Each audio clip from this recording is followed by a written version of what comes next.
আসসালামু আলাইকুম প্রিয় দর্শক, কেমন আছেন? আপনাদের সকলকে স্বাগতম জানাই। আগামী 4 তারিখে বাংলাদেশে অন্তর্বর্তীকালীন সরকার কঠোর অভিযান চালাবে সারা বাংলাদেশে। যে পুলিশের দুর্নীতি এবং অবৈধ ইনকাম সহ এগুলো কিন্তু এখন শেষ পুলিশের। এরপর যে 4 তারিখে যে অস্ত্র রয়েছে, অবৈধ যে অস্ত্র রয়েছে, আপনারা দেখেছেন 5ই আগস্ট সারা দেশে যুবলীগ, আওয়ামী লীগ সহ অনেকের হাতে অস্ত্র দেখা গিয়েছে। ঢাকা শহর সহ বিভিন্ন জায়গায়, চট্টগ্রাম বলেন, রাজশাহী বলেন, এবং বিভিন্ন জায়গায় কিন্তু এই অস্ত্রগুলো দেখা গিয়েছিল। সেই অস্ত্র উদ্ধার করার জন্য পুলিশ আগামী 4 তারিখে যৌথ অভিযান চালাবে এবং এই অভিযানটা কিন্তু আসলে অস্ত্র উদ্ধার করার জন্য, এটা কিন্তু আসলে মানুষের নিরাপত্তা দেওয়ার জন্য, যাতে করে যেন কেউ কারো উপরে যেন অস্ত্র দিয়ে হামলা না করতে পারে, কাউকে যেন মারতে না পারে, সেটার জন্য। ঠিক আছে।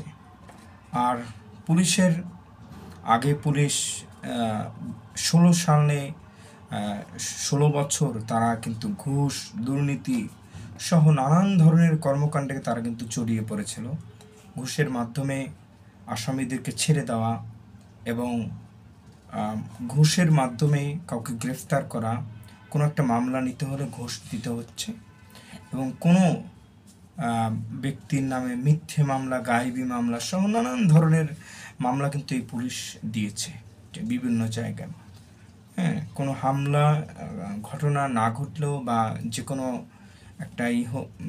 কোনো একটা ঘটনা ঘটলেই সেখানে কিন্তু পুলিশ গায়েবীভাবে মামলা দিত। সেই দিনটা কিন্তু এখন শেষ।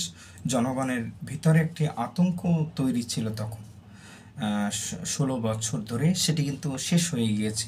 এখন জনগণের ভিতরে একটা স্বস্তি তৈরি হয়েছে। এই অন্তর্বর্তীকালীন সরকার মনে করছে যে সারা বাংলাদেশে অনেক অবৈধ অস্ত্র রয়েছে, যেটি দ্বারা বিভিন্ন ধরনের দুর্ঘটনা ঘটাতে পারে। এবং আপনারা জানেন যে থানা থেকে অনেক অস্ত্র লুট হয়েছে এবং শত শত অস্ত্র লুট হয়েছে। সেগুলো যদি উদ্ধার না করা হয় তাহলে কিন্তু সবার জন্য বিপজ্জনক।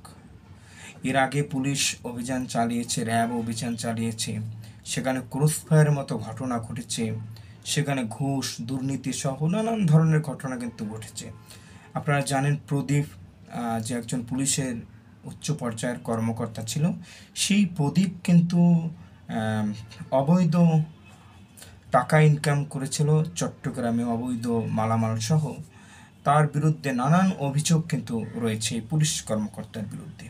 এবং ডিবি হারুন, সেও কিন্তু তার বিরুদ্ধে কিন্তু অনেক অভিযোগ রয়েছে। নারায়ণগঞ্জে রয়েছে, সে যেখানেই চাকরি করেছে সেখানেই কিন্তু তার বিরুদ্ধে এই ধরনের অভিযোগ রয়েছে। এবং বেশ কিছু পুলিশ, বড় বড় কর্মকর্তা সহ ছোটোখাটো সব মিলে পুলিশের বিরুদ্ধে নানান অভিযোগ রয়েছে। সেগুলো সংস্কার করে নতুন একটি পুলিশ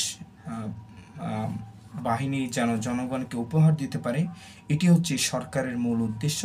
এর জন্য আগামী 4 সেপ্টেম্বর থেকে পুলিশ কঠোরভাবে সারা দেশে অভিযান চালাবে।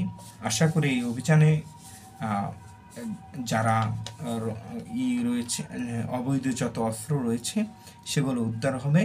তো সবাই ভালো থাকবেন, সুস্থ থাকবেন। আল্লাহ হাফেজ।